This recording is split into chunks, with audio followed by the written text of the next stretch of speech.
আসসালামু আলাইকুম, কেমন আছেন সবাই? আশা করছি সবাই ভালো আছেন। আলহামদুলিল্লাহ আমিও ভালো আছি আল্লাহ পাকের অশেষ কৃপায়। ডিম আমরা অনেকভাবেই খেয়ে থাকি, কিন্তু আজকে আমি যে রেসিপিটা শেয়ার করতে যাচ্ছি এভাবে আমার বিশ্বাস 99% লোক খায়নি। চলুন আমরা এখন মূল রেসিপিতে চলে যাই। প্রথমে আমি পেঁয়াজ আর রসুনের কোয়া টেলে নেব, একদম হালকা করে, লাল লাল একদমই করব না।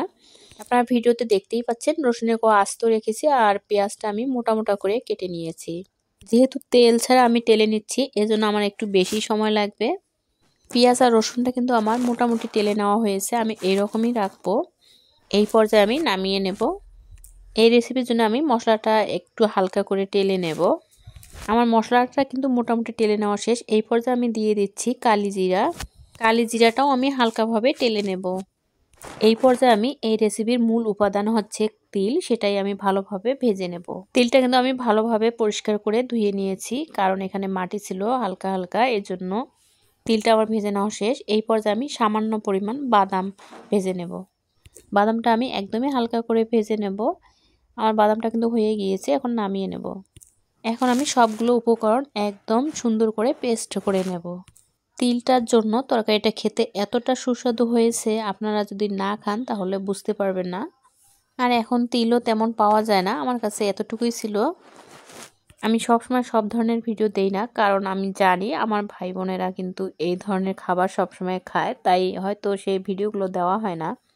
যে ভিডিও থেকে কোনো কিছু শেখা যায় না সেটা আসলে দেওয়ার আমি কোনো প্রয়োজনই মনে করি না, এজন্য দেওয়া হয় না। যে কোনো ভিডিও যদি শিক্ষামূলক হয়, মানুষের একটু হলেও উপকারে আসে, সেই ধরনের ভিডিও দেওয়া আমাদের উচিত। ও হ্যাঁ, আরেকটা কথা বলতে আমি ভুলে গিয়েছি। আপনারা এখন বলতে পারেন যে ডিমে কেন ছোট এলাচ, বড় এলাচ, দারচিনি দেওয়া হলো না। এখানে একটাই কারণ, কালো তিল দিয়ে যেহেতু ডিমটা আমি রান্না করব, আর তিলের মধ্যে যখন ছোট এলাচ, বড় এলাচ, দারচিনি দেওয়া হবে এর টেস্টটা কিন্তু নষ্ট হয়ে যাবে, এজন্য এটা দেওয়া হয়নি। আপনারা কখনো যদি এই রেসিপিটা ট্রাই করেন তাহলে অবশ্যই কিন্তু এই মশলাগুলো স্কিপ করবেন। স্কিপ না করলে একদমই খেতে কিন্তু বাজে হবে। এখন আমি এই ডিমের মধ্যে লবণ ব্যবহার করিনি, সামান্য পরিমাণ হলুদ দিয়ে হালকা করে ভেজে নেব। এটা কিন্তু কড়া করব না, আমি এরকমই রাখবো। এখন নামিয়ে নেব। এই পর্যায়ে আমি দিয়ে দিচ্ছি সেই উপকরণগুলো যেগুলো আমি পেস্ট করে আগে রেখেছি। এগুলো আমি এখন সুন্দর করে তেলে ভালোভাবে কষিয়ে নেব। এই পর্যায়ে আমি দিয়ে দিচ্ছি আবারও কালি জিরা আর 3টা শুকনা মরিচ। এখন আমি হলুদ, মরিচ, লবণ পরিমাণ মতো দিয়ে দেব। এগুলো আমি আবারও ভালোভাবে কষিয়ে নিয়ে তারপরে পানি দিয়ে দিব। পানিটা ফুটে উঠলে তারপরে আমি এখানে দিয়ে দেব সেই ভেজে রাখা ডিম। ডিম রান্না করতে কিন্তু একদমই কম সময় লাগে, শুধু মশলাটা ভালোভাবে কষিয়ে নিলেই হয়। তরকারি থেকে এত সুন্দর একটা মিষ্টি গন্ধ বের হচ্ছে। রাহা তো ঘরে ঢুকতেই বলতেছে, মা কি রান্না করছো? অনেক সুন্দর একটা সুঘ্রাণ বের হচ্ছে। সত্যি তাই, খেতে এতটা টেস্টি ছিল।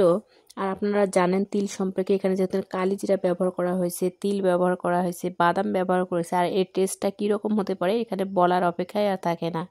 কথা বলতে বলতে আমার তরকারিটা হয়ে গেছে। এই তো তরকারি ফাইনাল লুক। সবাই ভালো থাকেন, সুস্থ থাকেন। আবারও দেখা হবে নতুন কোনো ভিডিওতে। আল্লাহ হাফেজ।